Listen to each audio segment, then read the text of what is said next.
This morning, I want to continue on. 2 weeks ago, I started into the book of James, and we're going to be in the book of James for a number of weeks as we kind of study this and talk about wisdom, practical wisdom that the book gives to us. And today, we're going to look at a few verses in the middle of chapter 1, and I want us to kind of read that together this morning. And then I want to talk a little bit about what James is discussing here about who we are and our identity, and how that will give us strength. It'll give us an ability to just live this life in a way that I think a lot of us forget about and lack. So James chapter 1, I'm going to read verses 9 through 12, 4 verses there. And James chapter 1, verses 9 through 12. Let me read that to you this morning. This is from the English Standard Version, the ESV version. Let me read it. Let the lowly brother boast in his exaltation, and the rich in his humiliation, because like a flower of the grass he will pass away. For the sun rises with its scorching heat and withers the grass, its flower falls and its beauty perishes, so also will the rich man fade away in the midst of his pursuits. And blessed is the man who remains steadfast under trial, for when he has stood the test, he will receive the crown of life, which God has promised to those who love him. Let me ask you something of a trick question. As you look at this passage here, who do you think James is lifting up? Is he lifting up? Is he saying it's better to be a lowly person in a low state of life, or to be a rich person in a rich and successful state of life? And I think I gave you the hint because I said it's a trick question. James is not really applauding one or the other. Literally what he's saying is, wherever you find yourself, boast in it. Now, I don't know if you know what that means, but that's really an incredibly important perspective for all of us to grab a hold of. Like I said 2 weeks ago when we started looking at the book of James, the author, James, is the brother of Jesus. He's one of the younger brothers that Joseph and Mary had after Jesus was conceived by the Holy Spirit and given, to Mary and Joseph to raise. Mary and Joseph had other children. And we know that he had several brothers and several sisters. We don't know exactly, but probably think 5 to 7 siblings. And James was one of those. And none of his siblings believed in Jesus Christ while he was ministering and living in this world. But after he rose again from the dead, and after he ascended into heaven, many of them came around. And what we know is that James ended up becoming a leader in that early church. And he was very pragmatic. He was maybe an organizational kind of person. Maybe when Joseph passed away and Jesus kind of ran the shop, the family home carpentry business, whatever you want to call it, James might have been kind of the one that was doing the books, or, kind of organizing and making sure that everything went. Because I can't really imagine Jesus, thinking about marketing the business or trying to, make a huge, profit or turning all those things. He probably just did really good craftsmanship, really good work, and he probably helped people out. But I can see James in the background, and maybe that was one of the reasons. This is just my own imagination, that he didn't really follow his brother, because the way that Jesus did ministry probably didn't really make sense to him. But James, as he was organizing that early church that grew immensely over a few short weeks and months, he probably was thinking all these things. And then what he probably saw within the early church was that people were getting stuck and really kind of having this kind of classism within the church, because there were all these people that were really wealthy and really successful that were in the top tier of the church. And then the majority of the church, a lot of them were just very common people, just everyday people. And in Jesus' day, like many of the third world countries today, there was a huge gap between the wealthy and then the common folks. There was a huge gap. And because of that, there was a divide within the church. There were the haves and the have-nots. There were the ones that, brought in from society and from the regular culture, from the Jewish culture and from the Roman Empire culture. The haves, they're the ones that took all the positions of leadership. They're the ones that probably organized and did all these things. And yet James, coming back from a more modest position, he was looking at it and saying, wait a minute, isn't this exactly what the church should not be like? We shouldn't have this divide. And so James actually, as he's saying these verses, he's not trying to say, I'm lifting up the lowly and putting down the rich. Neither is he saying, I'm putting down, the rich is what we're trying to all be. No, he's saying, whether you're rich, whether you're poor, whether you're successful, whether you're not, whether you find yourself in a high position or a lowly position, you need to boast. You need to be glad in it. Why? How? Because we're all children of God. So James is not giving us a paradox or some kind of, nonsensical thing that we're trying to decipher. He's not trying to say that, because when you read it carefully, what you'll find is it can be seemingly confusing. He says if you're lowly, then you should boast that you're high. That's what literally he's saying. And if you're rich, then you should boast that you're low.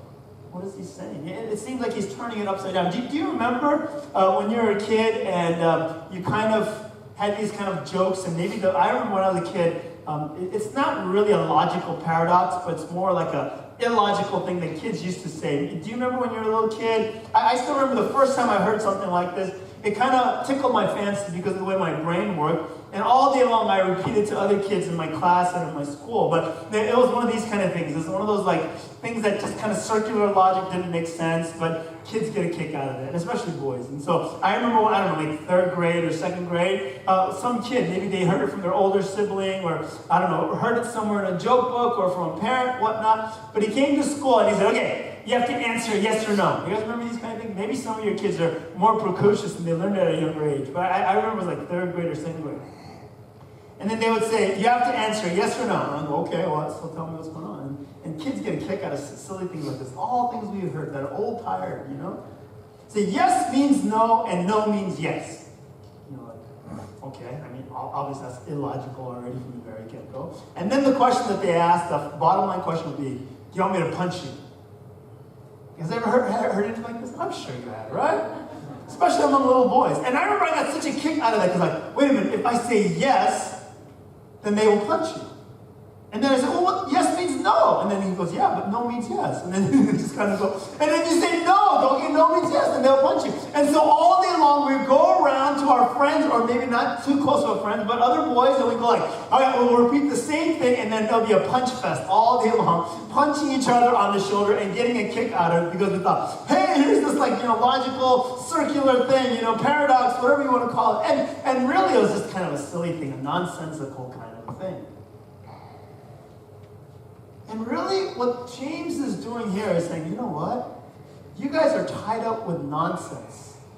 You're like these little kids that are stuck on idea of rich or poor, successful or unsuccessful, when all of that does not matter as much as the very fact that you are sons and daughters of God. That Christ has called you into a royal family, that we're all royal heirs, co-heirs with Christ. And I know that sounds like, oh yeah, of course we're not like that. We're not like that second and third grade Pastor James, when all those kids were like that. But we're not so much tied to whether you're rich and poor. And I think in our society now, we try at least, it's etiquette, it's manners, not to ask people how much money they make, or to look down upon someone because maybe they're not doing so well, or look up. But if you really dig down deep inside, we still have some of this classism in our own hearts. Think about it very carefully. Look at your circle of friends. They're probably all on the same kind of level that you are. That's just the way it goes. But that's not the way that it ought to be for those who follow Christ. Whether we know it or not, we somehow, somewhere bought into this idea that who we are and our identity is based upon what we have, what we've accomplished, and whether or not the world views us as successful or not. Here's the thing. We really need to get beyond that. We really need to learn. And James is just reiterating this to the church. He's saying, stop looking and judging one another by the outward trappings. Stop doing that. Because what's most true about you is what God says is true about you. And that's your identity. That's where you have to draw your strength, your motivation, your passion from. And if you don't do that, it's going to cause divide. It's going to cause foolish arguments. You're going to be tied up in this really circular thing because all of it is going to be passing and fleeting. And that's what he's talking about. And if you look at this passage, here's what he says. He talks only one verse about the poor, the lowly, and he says it like this. It says, let the lowly brother boast in his exaltation. Now, do you know what that means? And literally, part of it that's included in there is already the poor people, but the common people, the simple people, the people maybe that aren't really looked upon very much. But in the Jewish culture of the day, and in that environment that Jesus lived in, the early church was birthed, the idea is that if you are doing well financially, physically, if you're blessed, then God's favor is upon you, or your God's favor is upon you. You've done the right things. You've somehow pushed the magical buttons. You've given the right sacrifice, and somehow God is with you. And honestly, even though we're not in that kind of superstitious, religious kind of mentality, especially within the church, we ought not to be, to a certain extent, when you see something terrible happen to someone, you can't help but think, what did they do to deserve it? We may never say it. We may try to cleanse that from our thoughts and our minds, but it's somewhat back in there. We feel like good things should happen to good people, and bad things should happen to bad people. But let me tell you a fact of life. I've lived long enough to see this. Bad doesn't always happen to bad people, and good doesn't always happen to good people. And what James is saying is, stop expecting that circumstance to be what determines whether or not you worship God and feel good about your life. I've been enough in the third world country and in mission fields that I realize that really it has nothing to do with it. It's all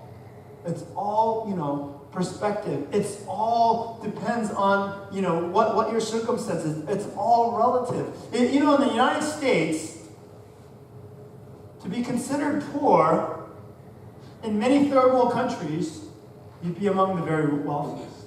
I remember in early 2000, I went to Peru, and we went with this one young lady that was in our church, and she had been going to Peru every year helping the street children, so mostly boys, but they live in the sewers in Peru, in Iquitos and different kinds of large cities in Lima, Peru, and there are literally hundreds and thousands of kids in Lima, Peru living in the sewage system. And they were throwaway children because the country was poor. But we actually went from there to really deep in the Amazon. And it was amazing because you take a 4-hour trip by boat. There's no roads, there's no nothing. And then you go from, maybe most of you have been to Mexico, but like going kind of like to Tijuana kind of area, where it's not like the best area, but there's a mixture of, modern and kind of rundown. And there's a lot of poverty in Tijuana. But you go from kind of that kind of environment in Iquitos in Peru, and you take the boat up the Amazon tributaries, one of the smaller tributary rivers, and you just go 3-4 hours, which is not very far because the boats go really slow. And all of a sudden you're in kind of Stone Age, primitive, hunter-gatherer society. And so that's where we were. And we were in an orphanage there for about 3 weeks. And I remember being there, and one of the native guys was there, and he was running this orphanage, and he knew about technology. He knew about the outside world because he'd been out and exposed. But he loved living here because it's so much simpler. It's so stressful. I see all the people that they have so much more. They have refrigerators, they have electricity, they have running water. They didn't even have running water. They've got all these things, but I wouldn't give up what I have for that. And when I used to just talk with him and sit there with him, and as I was kind of absorbing, he was so content. He was so wealthy. He was so rich in life in what he was doing, the ministry he was doing. It's all relative, wealth and poverty, high and low. I'm not telling you guys to go and sell all that you have and go to some third world country. I'm not saying that because we all have our own lives to live. Maybe if we're raised in a different environment, a different country, different parents, a different time, different place, then you live however you live. But it's not your circumstances. It's not who you were born to or where you live that causes you to boast, because all of that has nothing to do with you. You were given the opportunities. You were given the place that you are living in now out of no decision of your own. It just, you happen to be born to a certain set of parents. They either immigrated here or lived here and decided that education was important and all the things, the material pursuits of that. And we happen to live in America and in one of the wealthiest countries in the world. And as a result, we have all these things. Do we boast in what we were just born into and given? No. Now, maybe you were born into something very humble and very simple, third world country or somewhere else, or even just across the border to Mexico and some of the areas that are really poor. Maybe you were born into a very difficult, poverty-laden situation. And in some ways, that's more difficult to overcome. But at the same time, what James is saying is even in that, you shouldn't be discouraged or depressed or curse God because of what you were born into, but rather you need to boast in that. How do you do that? Because you live beyond your circumstances. All of these things you didn't choose. You don't look down upon someone because of where they came from, or even the struggles that they're having here in America in their lives. That's a hard thing to do, but as Christians, we need to learn how to go beyond that. And for those in lowly circumstances, they're supposed to boast in their exaltation. And what Jesus wants us to understand, and what James is pointing out here is, whether you're poor or wealthy, low, high, successful or unsuccessful, whatever you face, you're supposed to boast in it.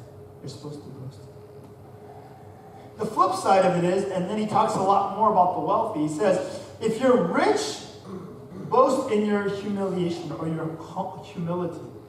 Let me give you just a really simple kind of thing. And if you get this, I think you'll get the main point of what I'm trying to talk about today. Low or high, rich or poor, whatever you want to use in terms of that, whole scale, what I want you to understand is this. That whether you're here or here, you're supposed to boast in that. And we boast in that, and we can only boast in that when we have an identity beyond our circumstances. And here's what I think the Bible is really trying to get at us, is that maybe some of us will be at this stage in some parts of our life, and this stage at some parts of our life. And maybe some of us will only be wealthy, okay? That's great. And maybe some of us, we're only going to have difficulties. I know that sounds horrible. Most of us will have a combination, ups and downs. But some of us will be mostly here, and some of us will be mostly here. You may think, well, Pastor Jim, I hope I'm mostly here. I hope you are too, but what if you're not? What if you're not? Is it really that bad? Here's the thing that the Bible's trying to say. When people outside of the family of God, when people who don't know Christ look at your life, they're most interested in your answers when you're either here in difficult circumstances, low circumstances, or when you're here in great and prosperous circumstances. Let me explain why. When you're going through all kinds of difficulty, all kinds of suffering, all kinds of trials, all kinds of tribulations, and things aren't working well, but you're boasting, you're passionate, you're smiling, you're energetic, you're not discouraged or depressed. People are like, wait, why are you that way in the midst of all this difficulty? Haven't you ever seen someone who takes all the challenges, all the trials, and they just strive, and they still come out like just shining and glowing and excited? You're like, wow, what do you have? What do you drink in your coffee? Or what's going on in your life that you're able to? And the answer would be, because my circumstances don't determine my attitude, my relationship, my identity, and I am God's son, God's daughter, determines my attitude. Then when you're here on the other side, and you have wealth, and you're not an arrogant, SOB. I've met so many people who in their success forget all about God, forget all about anybody that helped them, and they say it's all about me. And I'm sorry, I've met enough people who are humble and yet incredibly successful, and the ones that I'm always drawn to are the ones that have genuine humility. not false humility that they just have a stage persona or present themselves that way, but genuinely they're humble. And these guys that are CEOs, that are of much money and much success, are just really educated, but they're always willing to learn, even from anyone, a child, someone who's less educated. And to be honest, I find myself falling into that trap all the time. As I'm getting older and more wise and whatever, I find that I think I know it all when I do not. And we have to learn to humble ourselves. And what the Bible here is saying is, if you're rich or find yourself in a high place or a place of respect or all these things, then in that time you need to exalt, boast in your humiliation, literally be humble in that circumstance. Because you didn't get there on your own. You didn't get there because you worked so hard. Yeah, you probably worked hard, but who gave you the gifts? Who gave you the opportunities? Who gave you the chance? It's all about God. And then James says, all of that, you got to understand. It's like a flower that blooms among the weeds, among grass. Here today, gone tomorrow. Maybe you may stay successful and wealthy all that time. Okay, that's great. It's a blessing of God. But you never know when it's going to turn around. And let me tell you, if you're arrogant and cocky, and you step on all the little people, when you fall down, inside people cheer. Think about it. We may not want to do that, but when we see someone like that, we're like, ooh, But when someone's genuinely humble and they all give credit to everybody else, and you're like, wow. It's very interesting. I remember seeing this, it was a few days ago, probably earlier in the week, and the guy that started, he was an immigrant. He started the Chobani Greek, I don't need it, but I just saw this little blurb about it, and it was really interesting. He started the Chobani, and a number of, I think within last year, they went public. And he took about 50%, I'm not sure about my numbers, about 50% of the stock of the value of the company, and distributed it among his employees.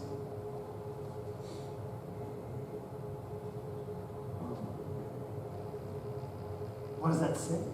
He's saying, I know I couldn't have gotten where I'm at without all of your help. It's not about me. There's a genuine humility about that.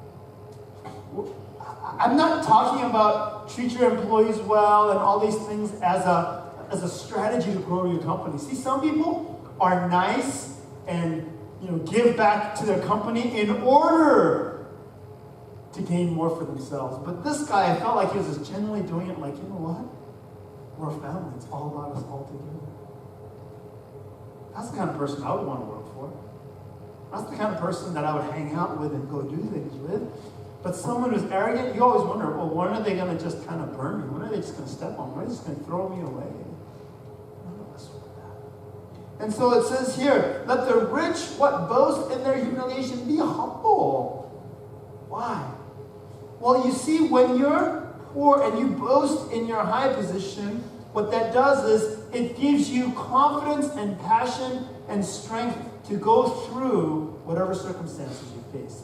When you're humble in your high position, then you're able to serve and able to really, with humility, point other people to God. When we look at what James is saying, he's saying, look, wherever you find yourself, don't forget who you are, and don't forget to give glory to God. Now, I don't know where you find yourselves. I don't know where you're going to find yourselves. I don't know what's going to happen in your life. But I do know that the better we are at getting past these kinds of trappings in our life, the more we're going to be able to really grasp and have joy and then have the blessings that God wants to put in our lives. In verse 12 it says, blessed is the man who remains steadfast under trial, for when he has stood the test, he will receive the crown of life which God has promised to those who love him. everything in this life is fleeting. It passes. And what we have to grasp a hold of here is that everything, difficulties and successes, are all going to be gone. Eventually the board game, all pieces get put away, the board game gets folded up, it's put back in its box, and then God's going to say, hey, not who won, who lost. He's going to say, hey, do you remember who you were? Did you play the game the right way?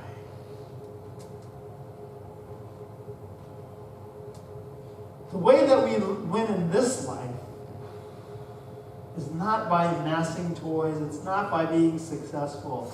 It's by becoming like Christ. It's by becoming a son or daughter of God.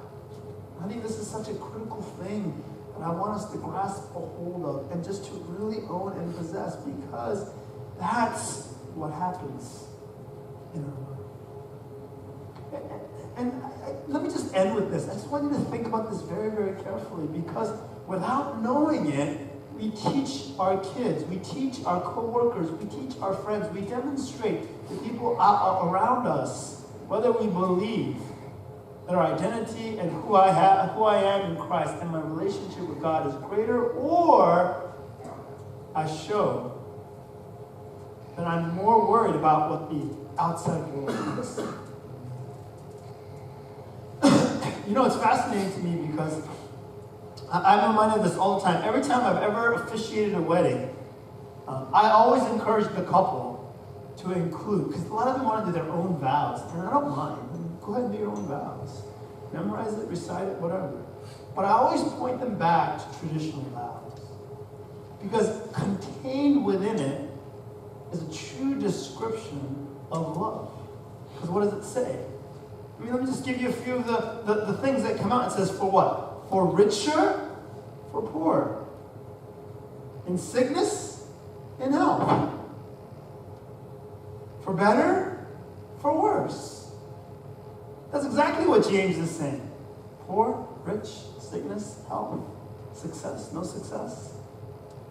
And what the vow, traditional wedding vow, is saying is, it doesn't matter our circumstances, my love for you will not change. It doesn't matter our circumstances, we will get through it together as husband and wife. Our love for God should not change depending on our circumstances. And God's love for us does not change depending on what we go through. God will discipline us, but his love never changes. He's not saying, hey, I'm putting you through all these trials because I don't love you as much because you've been kind of sinful. He didn't say, hey, I'm going to bless you a lot because you've been really going to Bible study and church. No. It's all about grace. And what God is saying is, in either situation, in either circumstance, what I want you to know is I love you. And don't forget that I love you. And then we can confess to God, yeah, I love you, because whether I have or I don't. Do you remember what Job said in the very beginning when all the catastrophe hit him? He was this wealthy man who had it all, and he lost everything in the course of one day. And you know what he says? He says, the Lord gave, the Lord took away. In one day, he went from wealthy to poor, from having a family to just having a wife. Having the applause and all the prestige of all of his peers to being pitied. And he said, the Lord gave, the Lord took away. And then he says, blessed be you. God, I'm still worshiping you. You're still my God. I don't know if you guys understand, but to be able to say that is a profession that my faith in God is greater than anything that I will experience in this world. Nothing can separate me from worshiping God. Nothing. I'm not saying it's not going to be difficult at times. I'm not saying you're not going to go through trouble and anguish and turmoil at times. I'm not saying that sometimes things in your life that go so well won't tempt you to go away from God. Trust me, I've seen a lot of people became successful that went away from God because of all the things that. But when we're able to say, blessed be the name of the Lord, no matter what my circumstances is, that's when you figured out truly who you are. And you will receive the blessing of the crown of life. You will have such peace, such steadfast joy in this life. And you will be such a witness because whether in this circumstance or that circumstance, you'll be proclaiming, it's all about my love and God's love. I hope that this will encourage you. I hope that this will remind you of the wisdom that we need to have for this life. Let's start shedding some of those stereotypes, some of those preconceived notions about poor and rich, successful and not successful. Let's go beyond that and say, Lord, we want to have this intimate relationship. We want to know this identity of being your beloved child. Let's pray together this morning.